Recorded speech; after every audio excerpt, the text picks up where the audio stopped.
So South Africa losing the first test against India, 113 run defeat doesn't go down so well for us as South African fans, of course. So it's going to be a very difficult stream to talk to you guys about things that we haven't already brought up in previous shows. But I think we will try our best to talk a little bit about that and what Dean Alga had to say in his press conference as well. He said a couple of interesting things that we've been raising on the show. So we are going to be giving you the best possible review that we can for this particular test match. But also know that this is your turn to call in and have your say on the show as well. So you guys can call in a little bit later and have your say and say what you think about South Africa's team and how maybe look ahead a little bit towards the next test and what needs to happen and what needs to change. So let's get into this review. It's going to be myself and Aaron tonight. We're not sure who else will be joining us. So I did just feeling a little bit sick. So guys, just please just keep him in your prayers and stuff, etc., so you can get better.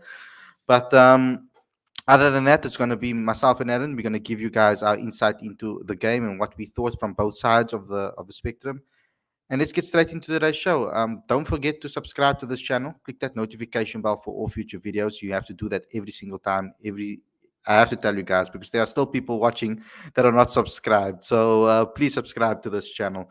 Don't forget to subscribe as well to Cricket Fanatics Magazine monthly. Every single issue is 100% free, straight into your inbox every single month, including the back issues. So go ahead and get involved straight away. You'll have your fix of Cricket Fanatics Magazine every single month with video content, exclusive features, interviews, Q&As, and so much more. So go ahead and subscribe right away. Let's get into today's content.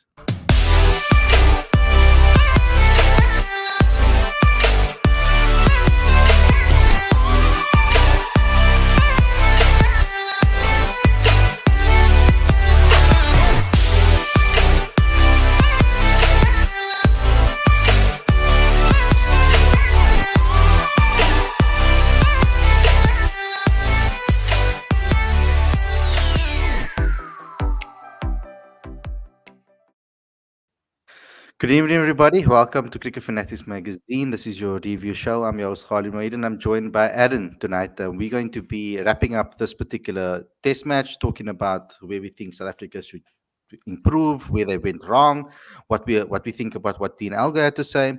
And as well, Aaron's going to swoop in and save the day when it comes to the India perspective, because it was a good win from India's point of view. I called it a dominating win. Although you have to look at it, it was for me and from my point of view, it was the battle of the batters and particularly the battle of the openers, because ultimately that's where India won the game when it comes to runs. The rest of the batting around wasn't necessarily as good, although there was flashes from a guy like Rahane and Kohli as well throughout the series. But it's that opening partnership in that first innings that really, really set the tone on how to bat on this pitch on day one in Centurion. So 117 runs of 244 balls between Rahul and Agarwal. They showed patience, particularly KL Rahul. I love the way he performed and the way he batted. He really left balls well. He didn't rush. He didn't play too many shots. Maybe someone like KP can maybe learn from that. Dean Alga spoke a lot in the press conference about KP, actually. There was a question asked specifically about him.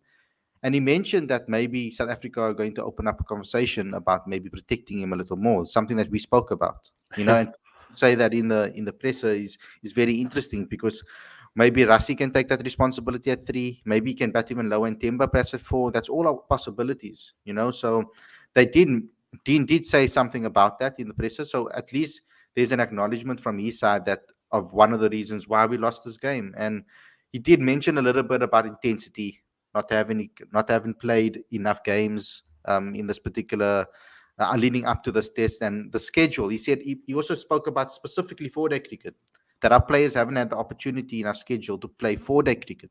And that's a massive thing, because that would have just gotten them miles under the belt that they need. It's just, I think that's where South Africa lacked in this test match, is that rustiness. You saw when we opened, even with the bowlers who were the stars of this particular series for us, even with the bowlers, they started very poorly and came back very strongly. If they started like they ended, we would have might be sitting in a different situation over here talking on day 5 of the test. But at least it went till day 5, and that's something that we can be happy about. Although the rain helped out a little bit with that. So, Aaron, your overview. What is your thoughts? Where did South Africa for you lose this game? And as South African fan base, do we have to be overly worried, or did you see enough? Did you Ooh, see enough in here to build on? Oh, that second question is incredibly tough. I'll start with the first one. To be honest, in terms of the test match, where it's lost, South Africa's first innings, we spoke about it, didn't we? The temperament, the application or lack thereof on that pitch, because for the first day or so, that pitch was relatively flat. You could cash in. And Kara Hall and Mike Agarwal showed that to perfection. If you were patient, if you applied yourself well, there were runs on offer and runs aplenty, as those guys put on. The problem with South Africa in that first innings, although India bowled tremendously well, and we have to give them due plaudits and so much credit throughout this entire game, really, first and second innings. The likes of Shami, Bumrah, Siraj, absolutely outstanding throughout this game. Although they were pretty militaristic and disciplined with the line and lengths, there were so many avoidable dismissals in that first innings. South Africa will be absolutely kicking themselves. And to be honest, Dean Elgay mentioned this in the presser, didn't he? With regards to not enough runs being on the board, that was where this game was lost, because you've lost in the end by 113 runs. Let's say in that first inning, South Africa would have put on another 60, 70 runs through good application, patience, and temperament at the crease. This game could have gone completely differently, because as it went along, it started getting a lot more uneven in terms of the bounce, a lot more inconsistent. India's seamers got the tail up, and it was always going to be a tremendously, tremendously difficult chase on that surface. So first of all, congratulations to India, a very, very deserving victory in what has traditionally been a fortress in South Africa. This is India's first ever test win first ever at winning Centurion. Supersport Park. Mm. Outstanding. Outstanding. I mean, they keep on making a habit of this, as if the Gabba wasn't enough. They've now breached South Africa's fortress. I hope they don't do that to Edgbaston in 2022 when I'm there. But honestly, they deserve so much credit. And the key thing with this Indian unit at the moment, even when the batting hasn't been quite there, because in this test match, let's be honest, aside from that opening partnership, and as you said, flashes from the likes of Rahane, Kohli, Pant at times, they didn't really have the best of matches with the bat in hand. And even then, as if as if having someone like Ashwin isn't enough, I know he was quite nullified on this surface. You've got Siraj, Shami, Bumrah, and Shardul Thakur, who has not lost a test match yet. So it's an incredible victory for India. It really is. They deserve all the credit in the world. But coming on to that second point, Khalid, do South Africa have any positives to take away? Can you be rest assured heading into the rest of the series? I think there are positives, definitely. And Temba is a massive one, because we all know the criticism that Temba gets on social media, here on the YouTube as well. I mean, you see it all the time, the amount of comments that Temba gets. And in this game, he applied himself well. In particularly in that first innings, he batted very, very well when the rest of the batting lineup struggled around him. So he's a positive to take away. And again, you may have to tinker the batting lineup to get the best out of him heading into the rest of the series. That's another argument that we can have in today's show. And in terms of the other thing as well, Marco Jansen. Oh my word, 21 years of age. I understand the control at times. He was searching for wickets, was a little bit expensive. But in particular, the second innings, his first 7 overs were outstanding. Getting movement with the ball, causing all sorts of problems for India. And he bowled 4 maidens in his first 7 overs. He was incredibly disciplined and tight with his line and length. So Marco Jansen is a massive, massive positive to take away, not only into the rest of this series, but 2022, the years beyond as well. That guy is a seriously gifted seam bowler at the age of 21, and he offers you the different angle as well. So that is absolutely fantastic for South Africa to take away. But then again, Khalid, if we are going to take a bit more of a critical perspective, it is the batting yet again. Yeah. And how do we resolve that? How do we sort out these issues heading into the rest of the series? Because this India attack, as we all know, are incredibly, incredibly clinical. Is there anything that can be done? We've suggested changing the order, but even the batting order aside, you have to change the way in which you bat out in the middle. As I said, application, execution. Look at England. at the moment, we're having the exact same issue. It's knowing which balls to leave, which balls to attack, which balls to defend. It sounds so basic, but for some reason out in the middle, it's just not happening. Yeah.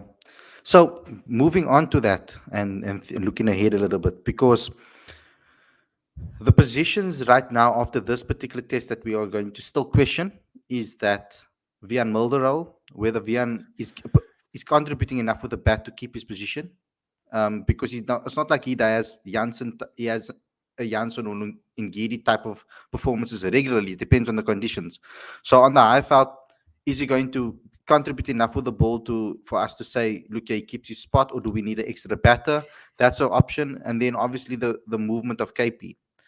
So we know that Quinton will miss 2 games because with regards to or the next 2 games. That's what the rumors are currently, is that he's going to miss the next 2 games. So that means either when Keegan Peterson moves down, there will be another debutant in the team then, or either another debutant or a young, less experienced player like Cal Verreynne or Ryan Rickleton that comes into the team, and everybody shifts up. So South Africa's losing more experience. Now the problem I think that we're having is that our experienced players are also new. Ultimately, other than Dean Alga and KG Rabada, who's a young, experienced player, Aiden Markram, you can say maybe. I don't think he's played enough test matches to really put him on the pedestal of Rabada and them yet. So and then Temba. So you've got like 3 experienced players. Lungi is experienced by years with regards to being within the setup. You can say to an extent, but obviously he's missed a lot of Test cricket too. So he's getting into the rhythm of things, and he's proven that he's been excellent. I think he's going to just build momentum going into the next game. So there are questions that we're going to need to ask. Particularly first and foremost is the Calverena Rickleton situation. Do we sort out, because if our openers are the issue, another option that people were toying with, and I can still see people suggesting it, Is it open with is Rickleton? either that or with Oh, Eovia okay. or someone, or open up with a new opening partnership and then moving Aiden down. That has been a suggestion by some. I don't know necessarily how I feel about that. I think that they need to play themselves out of this rut. I think that when they started building momentum, and then Aiden started struggling with spin, and then he got injured, and it's been a lot of disruptions with our opening pair. So, yeah, first and foremost, Aaron, I said a lot over there. And guys, all of you, smash the like button, please, and comment in the comment section. But what are your thoughts on, first and foremost, let's just deal with one thing, and that is who who comes in for Quinny if Quinny's out, and what changes would you make? Oh, it's the $1,000,000 question, isn't Okay, it? so I can give you some sort of hint. Like, let me just read some of Dean Algar, what Dean Algar had to say first and foremost. Maybe that adds a little bit more substance. So he said Vian had a pretty good game with the ball. He's not living up to the standards with the bat, which is something we will have to chat to him about. So they are going to be open about things. That's how it comes across. But Dean is a very honest guy, so that's why it comes across normally. In this environment, you have to have those open conversations in order for the environment to grow and for individuals to grow. Marco had a brilliant debut. So there's a different in the different language you can already Hmm. hear. There's a hint Marco there, had a isn't there? Marco had a brilliant debut. He was our player of the game, and he came into a really tough situation. He didn't shy away from the responsibility within the side. So that gives a small little hint to me that they may be looking at Marco to keep his place in the side, because I do think that the one Olifield will come back into the setup. Oh, I'll tell you what, Holly, you're spoiled for choice here. You really are. I mean, it's quite nice, and I've got 2 combinations that you could go with. One of them I don't think they're going to go with, but that would involve the changing of the batting lineup. Markram coming into the middle order. That would be Elgar and Rickleton opening. Rickleton in his home conditions, no bats 3 for the Lions, but I don't see it happening. I'm going to be honest, that would be a tremendous gamble, wouldn't it, to have him opening on Test debut against Bumrah, Shami, Shardul Thakur, Mohamed Siraj. Oh, I think that'd be an incredible test in more ways than one, to be honest, Yeah. especially the Wanderers facing Bumrah. Jeez, I wouldn't fancy that myself. So I don't think that would happen, but it would be interesting for the future. And it's something which potentially South Africa could keep as an open option if Markram and Elgar don't quite fit together heading into the next few series. So just something to keep into the back of the mind. I think for me personally at the moment, I would stick with those two, if I'm being honest. So from there on out, we go into the all-rounder debate, don't we? Now, we've spoken about Vion on the show already, and I've told you his test stats. Averaging 21 with the ball, he's been absolutely fantastic with ball in hand, but averaging 15 with the bat. Now, that isn't what South Africa are looking for right now. And as you've just alluded to with Dean Elgar's statement there, I think it's pretty obvious what South Africa are going to do. They're going to have Marco almost as that bowling all-rounder heading into the rest of the series. That's what I think they're going to do. Vion will have to work on his batting if he wants to come back into the side. So with that being said, what options does that give you? Let's say that Vion is to go out the side. Quinton's going out the side already. I think a lot of South Africa fans would like this. I might go with both, Go with the old adage, the future is now, isn't it? Calvarena with the gloves and Rickleton supplementing the middle order. The only thing there, though, again, how does South Africa work with that combination?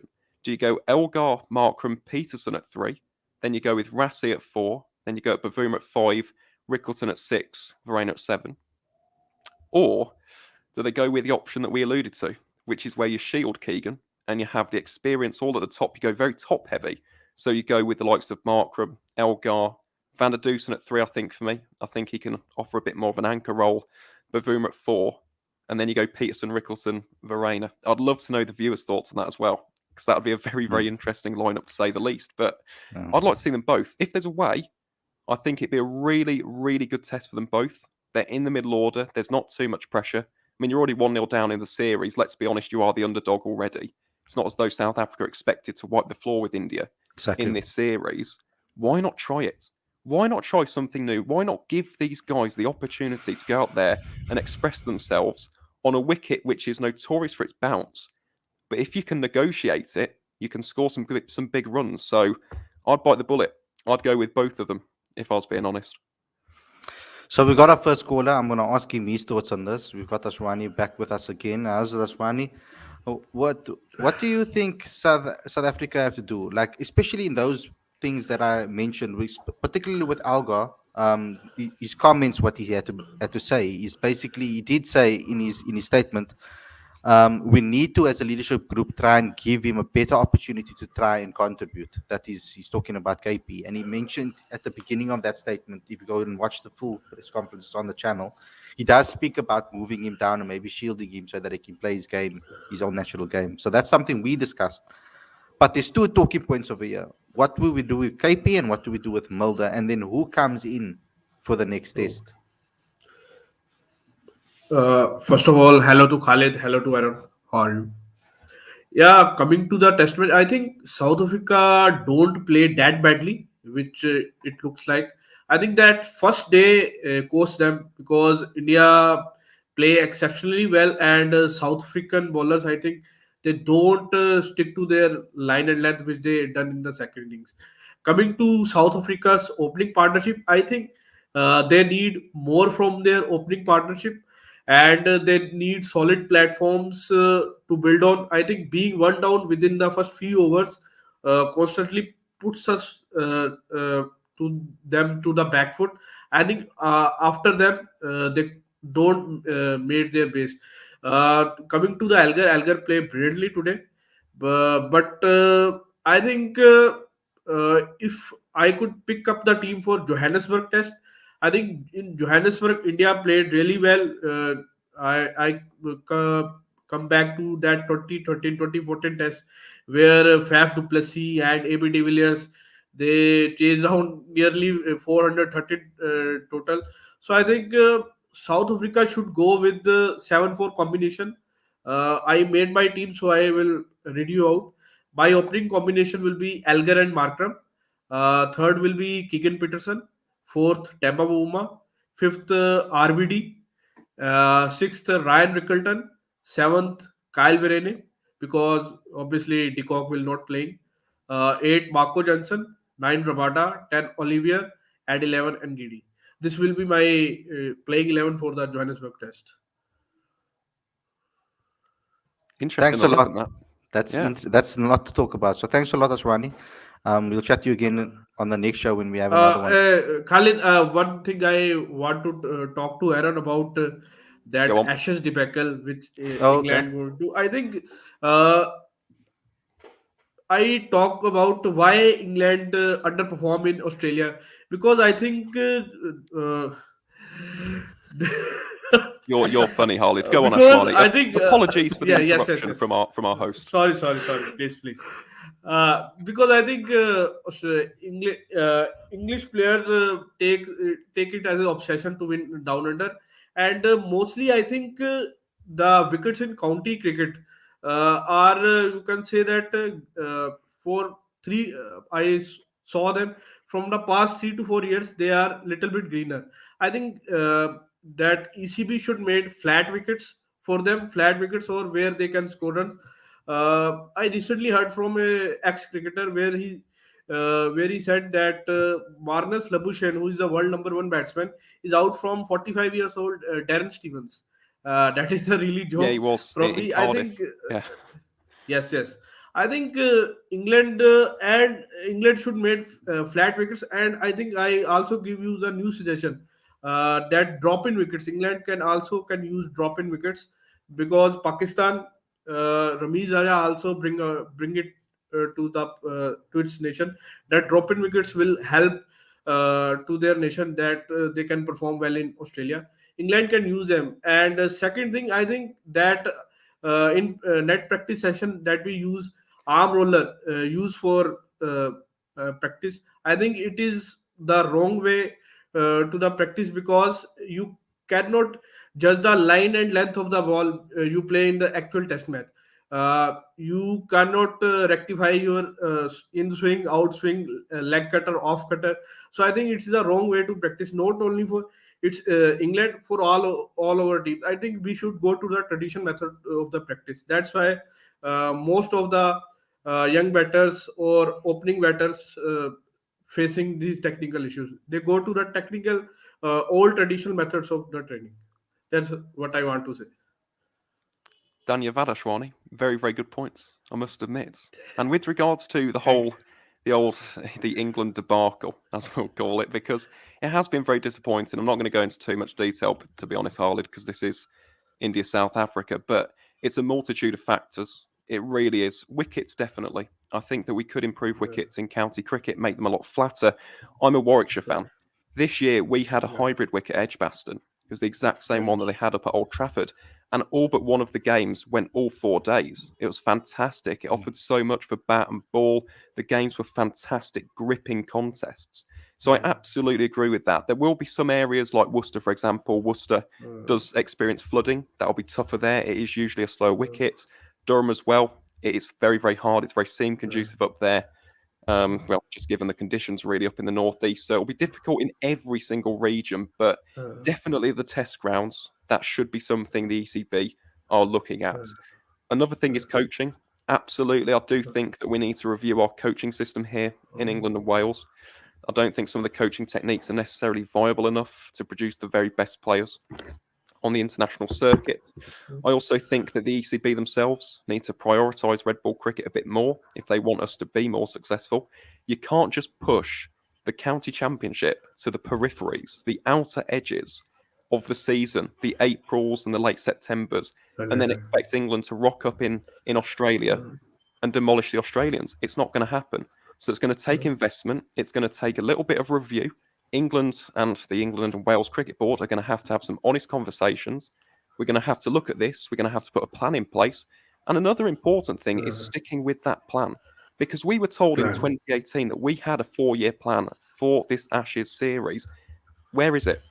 It never materialised. We got rid of our youngsters. We had our Vision 2023, which was the likes of Dom Sibley, Ollie Pope, Dan Lawrence, Zach Crawley, Don Bess, etc. Who's playing in Australia out of those lot apart from Ollie Pope? So yeah, lots to unpack, but again, that's for a different show. It is South Africa, India, but just thought I'd give you some thoughts there, Ashwan. If you want to talk about it more, just let me know, mate. Cool. Thanks. First, I want to talk about that's I have my own channel which name Ashwani Talks. If I want you to come, please come to my channel. I am literally cricket fanatic guy. So please come to my channel if I. If you Absolutely, invite. mate. Okay, Absolutely. awesome. Thanks a lot for Okay. coming on the show. Chat to you soon. Thank you. Okay, there's a lot to unpack from what you said. And I'm looking at his lineup, and I don't think that will pass purely because in South Africa. And not only for that, I think too many changes in the lineup could also be a massive risk. I think South Africa need to start solidifying that experienced players up top. So I honestly think that Rassi needs to move to 3 and Temba Bavuma needs to bat 4. You Like, almost said Zubair Hamza. yeah. Temba is gonna should bat at 4, and I think KP at 5. I think 5 is enough for him to come in and maybe try and solidify um, solidify that middle order. Um, so that's what I want him to try and do. Also, I would like to see now Calverena get an opportunity. I mean, he is the best keeper in the country. A lot of people say, with regards to technique, the way he is, he was called the backup keeper uh, by Mark Boucher. So my point is that give the guy opportunities. He's been in the setup for quite some time now. Um, it's his turn now to obviously get an opportunity. Maybe next a little bit, 2 games is enough for him to prove himself. Maybe he's the person that can maybe glue our that bottom order together, even as a batter alone. You know, he doesn't necessarily have to keep just because he's a keeper. He can bat as well, and until he needs to take over the gloves. So like, there's no problem. I don't have any problem with him coming to a team as a batter alone because his average is ridiculous in domestic cricket. It's It's good enough 51, to, isn't it? yeah, it's good enough. And for the last 3 seasons, it's been over 50. So my point is that you can come into the team as a batter alone. We don't need to just because he needs to keep. So for the next test, I think that's something that we need to go into. But particularly, I think mentally, with regards to game plan, something's lacking over there with regards to that. It almost feels like they are not finding the right method to read conditions according to the conditions and adapt the game according to the conditions. That's been a problem. It was very clear that on this pitch that you couldn't push at deliveries. You needed to be stern. You needed to move your feet. You needed to make sure that you understand your positioning on the pitch and in the crease. And a lot of wickets that fell were edges into your stumps, or misreading, leaving a ball and it going into your stumps, or mistiming a shot that is a little bit too steep. Like, I just think it's poor shot selection according to conditions, and they need to think about that. And maybe that's rustiness. Like Dean Algo did mention that as well. He did mention that um, the lack of game time that is in between the squads, and we spoke about it. Our opinion was that we obviously play less cricket than everybody else as well. We had like a couple of months off. I mean, some people like India, for example, are coming off almost back-to-back series in a way. So it's something they got a lot more experience under their belt, or game time. This is about game time, momentum. Our bowlers, they got better and better as the game went on. Um, that also, yes, is because of the pitch, but I also think it's got to do with rhythm. As KG got his rhythm, he was bowling a lot quicker. He was bowling a lot freer. He got less no balls towards the end, because of that rhythm. And I think that rhythm needs to, as the test goes on, we will improve. I do think Dwan Olivier will come back in the next test. It looks almost nailed on that he probably will. So it could be an option that they might not think about that extra batter and maybe drop Vian straight for a guy like Dwan Olivier.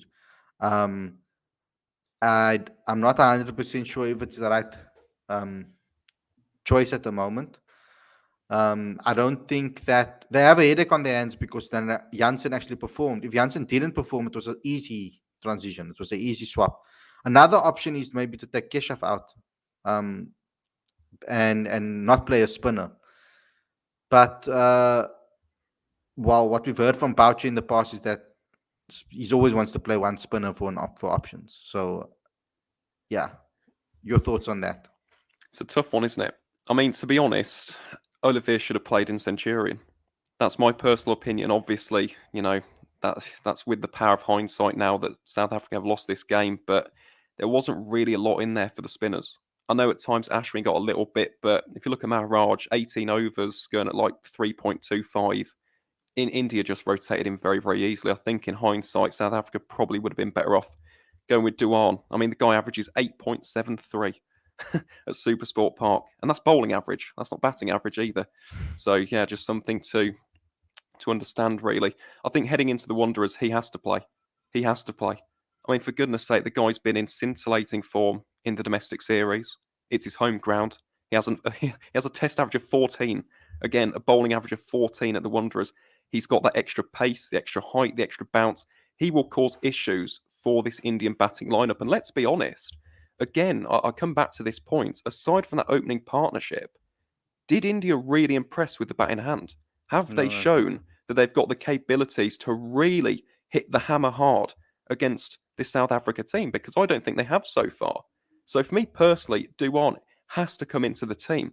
The question there, though, if you are getting a little bit desperate, who bowls the overs?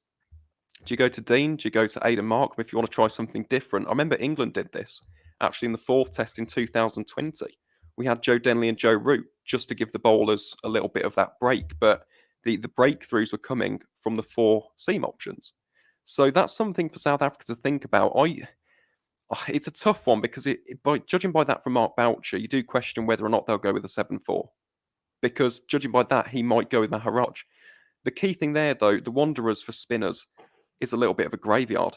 Let's be honest. I mean, off spinners in particular average 60 at the ground. There's going to be very, very little turn. I doubt that he's going to make many breakthroughs. I mean, I'll go back to that test in 2020. Spinners took 0 wickets in that test match between England and South Africa. So Duan has to come in for me.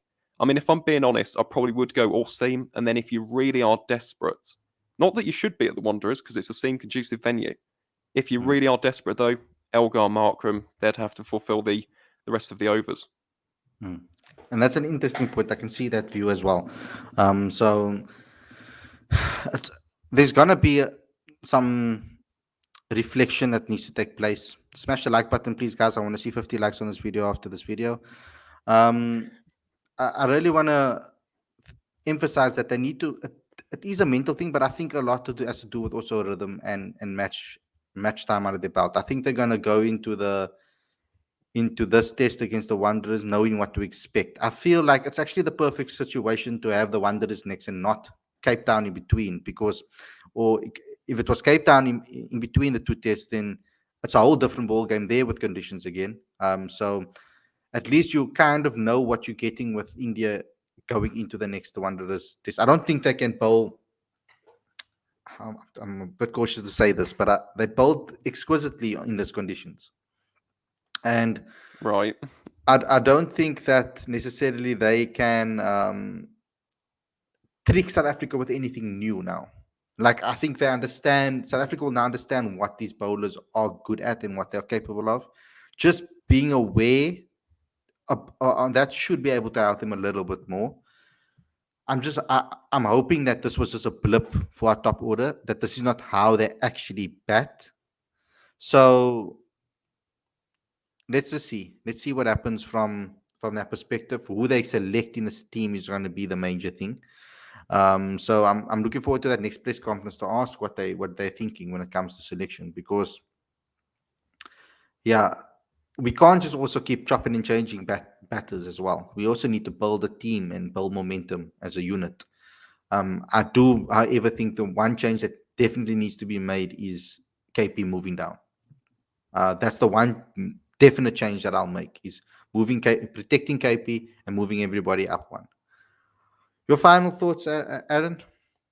Well, before I offer those, Khalid, I want to know your thoughts really on South Africa's 11. If you had the choice, if you were in the selector's shoes, who would you want at the Wanderers, considering it is such a seam as paradise?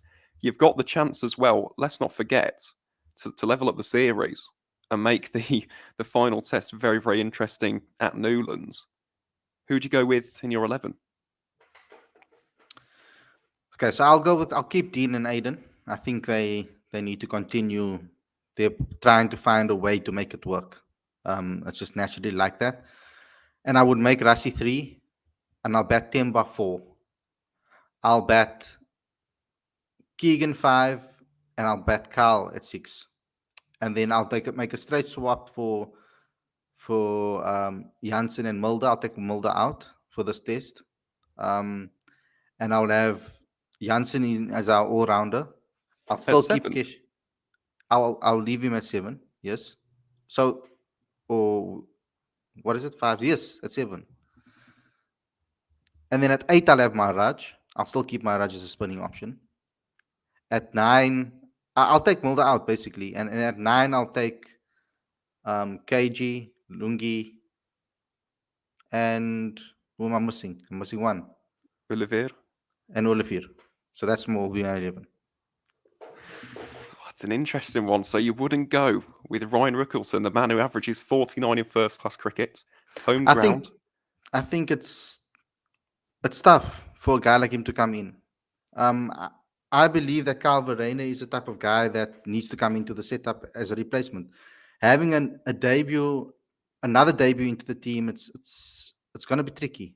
From a Ryan Rickelson perspective, I don't know if he's there as an immediate replacement immediately. So I also understand that there's targets in South Africa, and we need to meet the targets. And unfortunately, that's the case. It's not something that I have a choice in the matter, that I can decide if there's going to be targets or not. So we're going to have to give that opportunity to level the targets, but also we need to. Could you not try Stearman though? That's also a very good option, but that's another debutant. So I think we kind of stuck in the middle of understanding whether we're going to play experienced players and play new players, and whether we're going to give people a chance. If they're going to come in just because, we have a couple of issues in the last match, now we're just going to paper over the cracks. If it goes wrong again, then we'll change it again. They need to invest in and understand that, look here, if we're going to give a guy an opportunity, he's going to need to get an opportunity for quite some time. Not just give him an opportunity just to save us and then drop him afterwards. I don't want that situation to happen, because if Clinton plays, but then we already know Andrich is the main guy, then why still give a guy like Clinton an opportunity? And but you could have said the same about Sipamla in the Sri Lanka series. It's about depth, isn't it? But that's what I said about Sipamla. I don't understand how they just left Sipamla out of the squad after a performance like he's had. But we've done the same with Craig Overton. That's the life of an international seamer, unfortunately. Because it doesn't have to. At the moment, both England and South Africa are struggling. So obviously, but obviously the decisions that we are making are the wrong decisions. But the main changes for me is the batting. I don't think to put two new batters into the firing line against India when they bowled the way they did in Centurion. It's a very massive risk to make. It is, but again, I mean, I'm not usually like this as an analyst, but risk versus reward. Could we think of the bigger picture here when it comes to, I mean, what seems to be the eternal rebuild in South African cricket? I mean, this constant rebuilding phase. Could we not go with these two? I mean, guys, I am crying out for batsmen in England to average 49 and 51. Surely you give them a chance. And you think of the bigger picture. I mentioned it right at the start of the show.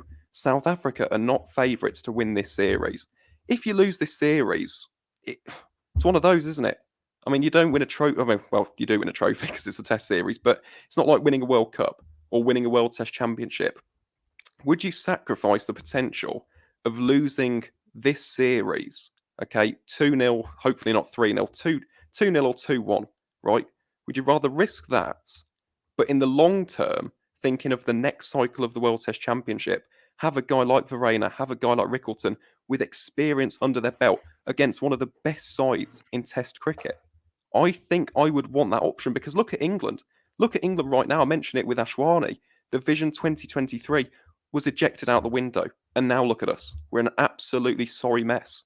So that's just my 2 cents on that, to be honest, Harlid. And again, South Africa fans will have to come to terms with that. Would Mark Boucher as a coach, Graham Smith and that setup, would they be willing to risk that for the long-term gain? And that's the question that I suppose I'll put out there. But that's the thing I'm saying, is that I wouldn't pick. I would pick all seamers if I had a choice. I would pick all seamers. I'm It, trying to make a team based on what I've heard from Mark Boucher, where he made the statement that he'll never drop Maharaj because he always wants a seamer, a spinner in the side, which is baffling to me because you need to look at the conditions and play your best 11 for the conditions. Now, you're going to have, if you're going to bring in Rickleton, I don't mind having an extra batter. I would love to play an extra batter, but is that what South Africa will do? Is the question. Like, I love Ryan Rickleton, and I think that he should be given an opportunity. 100% I do.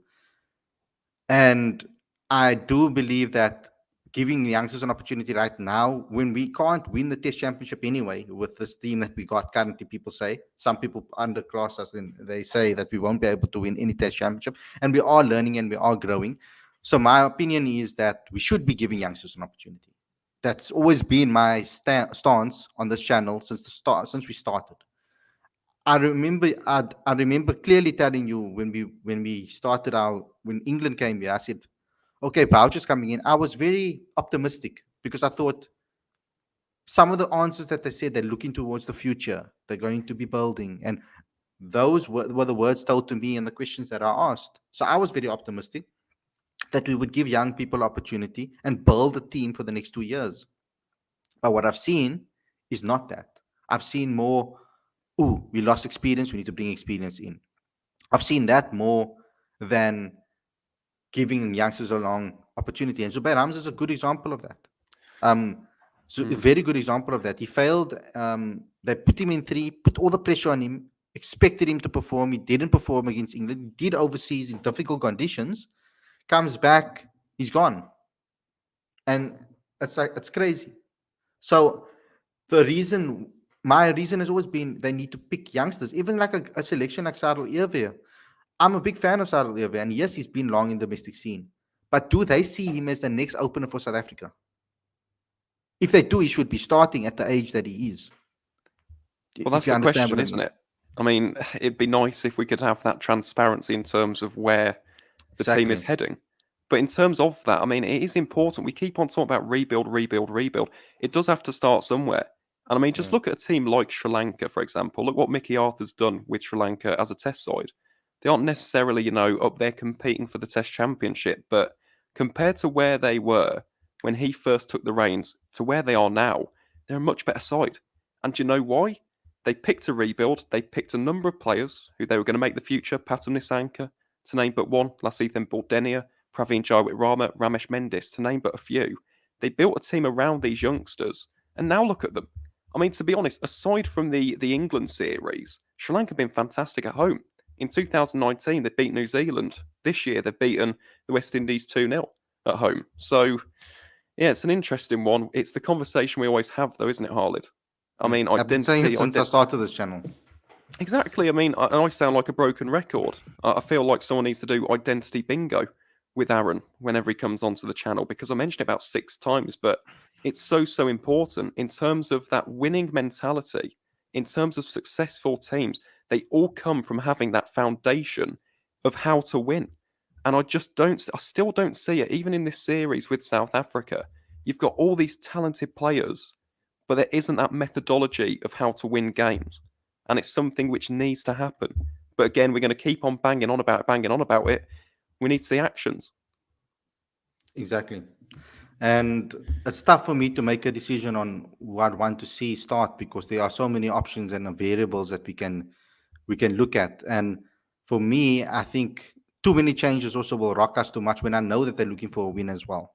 I know that's what they're looking for. I mean, there's no way that Boucher would go into a test match thinking, oh no, we're not going to win this match, let's do it for experience. And that's not going to happen. I know how he thinks already from previous teams.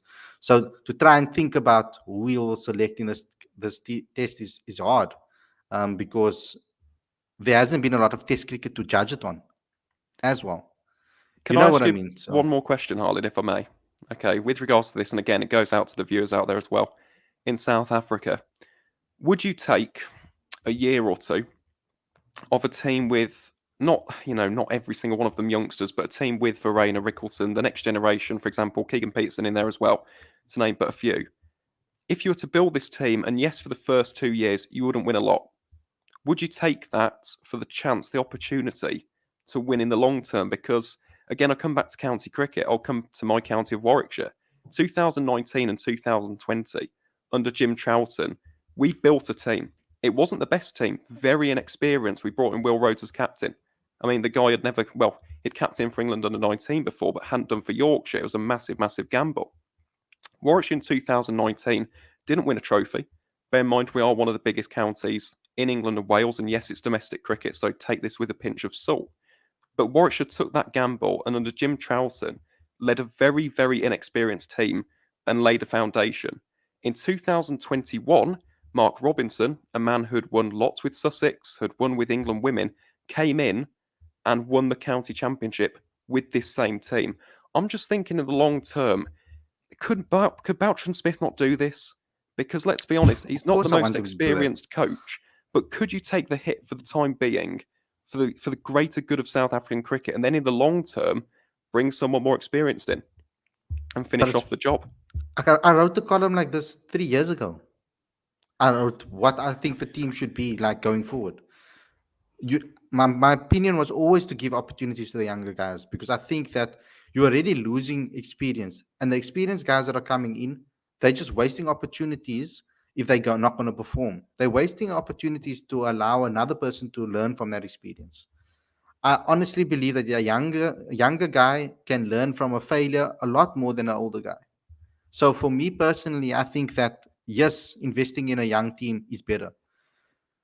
If I had a choice at the Wanderers, I wouldn't play Maharaj because of his record there.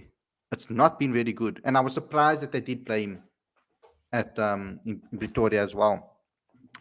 And I would play someone like, I think Clinton Steelman would be the correct replacement then in that particular position, because at the moment, if Vian is not going to produce with the bat, is my concern.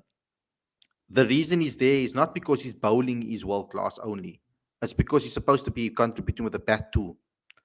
That is the situation, and that's why Dean said in his presser, we need to speak to him about his batting, because he does need to contribute with the bat as well if he's going to keep his place in the Test team, unfortunately. So because he's keeping someone, a specialist, out of that position, basically, either specialist batter or specialist bowler to come in that particular position. Because if we're going to keep Janssen, you've got now an all-rounder. You've kind of gotten that guy that can bat and bowl. From what we've seen, obviously, Janssen can also bat a bit. He just needs to obviously fine-tune it and understand when to play shots and when not to. Those conversations need to continuously happen, and I don't think it's happening enough. They're not finding a batting consultant, like I said, needs to come in. A proper batting coach needs to come in, not a consultant anymore, that can really have these conversations with these guys, because I don't see how Mark Boucher is going to be helping Aiden and Dean perform as openers from a batting perspective, or to explain to KP how to get runs at number 3 in a test match. No matter how much experience he's had, I don't think that he'll necessarily be able to help him the way a particular batting coach will that is batted in the top 5. Like, I honestly think that makes a massive, massive difference. So, unfortunately, the next test we're going to have to make a lot of hard decisions, and for me, all seam attack is the best option. I just don't see Boucher doing it, based on what he said, and that's the issue. I think that I don't think they were planning for Olivier to do as well as he did. I think they did bank on him to do well, because you're always going to believe in your players. But I don't think they expected him to do as well as he did, because now he's causing a headache. Because currently he outperformed Vian, and he did the series. He might have started off slowly, but he got better and better and better. So, yeah, we're going to have to wait and see what will happen in the next test. But your final words, Adam, before we say bye to the audience? Yeah, well, first of all, because is this the last show of 2021? Or is it not? Have you got one planned for tomorrow? For tomorrow, I have one every day. So Friday. Oh, well, It'll be the last live show that I appear on. So for all of the wonderful viewers out there, wishing you all a very, very happy new year in 2022. Fingers crossed that both England and South Africa's cricketing fortunes can improve from what's been a very, very tough 2021 in that regard. And yeah, I mean, in terms of the rest of the series, I suppose. I mean, I do think it's going to be an excellent series. It always is. South Africa versus India, in particular, this next Test match at the Wanderers, it's going to be a real test for India as well. Because I do come back to it, I don't think for the time being India in this Test match necessarily flex their muscles as much as they would have liked to have with the bat in hand. Okay, we need to see some runs from Virat. Cheteshwar Pujara needs to bat time, frustrate the South African quicks. And then Rahane needs some runs as well because he has got a lot of pressure bearing down on his back at the moment. He has not scored consistent runs at all. And you've got two excellent batsmen waiting to fill his slot with Hanuma Vihari and Shreyas Iyer. So Jinky Rahane, I'm really watching him very, very closely in this series because India have backed him to the absolute wall. And he needs to pay it off. He needs to repay the faith. He needs to repay the loyalty. So definitely looking for an uptick in India's batting heading into this next Test match.